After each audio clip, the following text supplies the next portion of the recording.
নমস্কার বন্ধুরা, AMS real tips চ্যানেলে আপনাদের সবাইকে স্বাগত জানাই। আমাদের আজকের ভিডিও, বাড়ির এই 3 জায়গায় রাখুন ময়ূরের পালক, ব্যাস তাতেই খেলা শুরু। হিন্দু ধর্মে ও হিন্দু শাস্ত্রে ময়ূরের পালকের খুবই গুরুত্ব রয়েছে। ময়ূরের পালক ভগবান শ্রীকৃষ্ণ মাথাতে ধারণ করেন। দেবরাজ ইন্দ্র ময়ূর পালকের সিংহাসনে বসেন।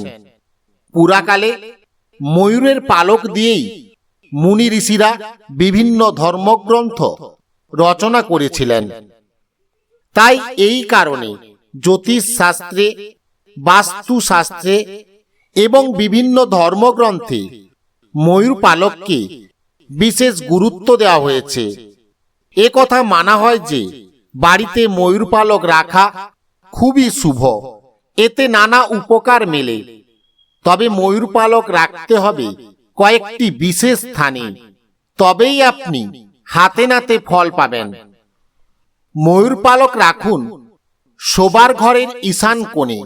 স্বামী স্ত্রীর সম্পর্ক মধুর ও সুখের হবে। হঠাৎ আসা বাধা বিপত্তি দূর হবে। সকল দুঃখ কষ্ট দূরে সরে যাবে।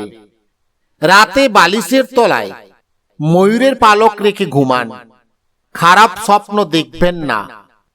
আপনার ভাগ্য পাল্টাতে সময় লাগবে না।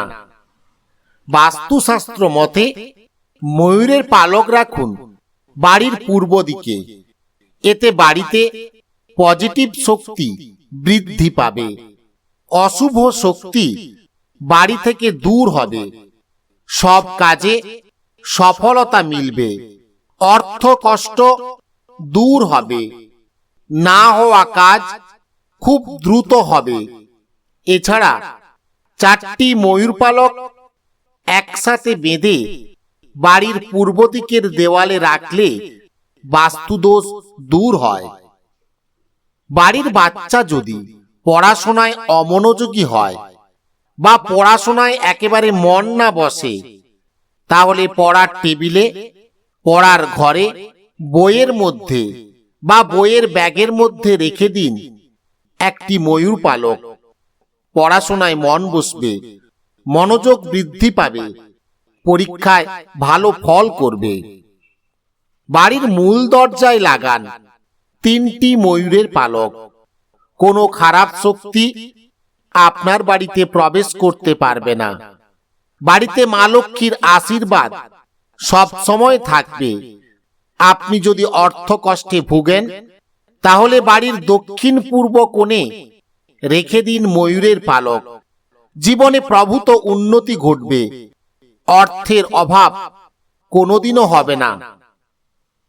আপনি যদি আপনার নিজের কাছে ময়ূরের পালক রাখেন, তাহলে জীবনে কখনো অসফল হবেন না। আপনার কখনো অমঙ্গল ঘটবে না। রাহুদোষ কেটে যাবে। এছাড়া পরিবারকে একত্রিত রাখতে, বাড়ির সুখ সমৃদ্ধি, শান্তি, আয়, উন্নতি বজায় রাখতে বসার ঘরে রাখুন ময়ূরের পালক। বন্ধুরা, এই ছিল আজকের ভিডিও। ভিডিওটি যদি ভালো লেগে থাকে অবশ্যই লাইক দিন, কমেন্টে লিখুন জয় শ্রীকৃষ্ণ। নমস্কার, ধন্যবাদ।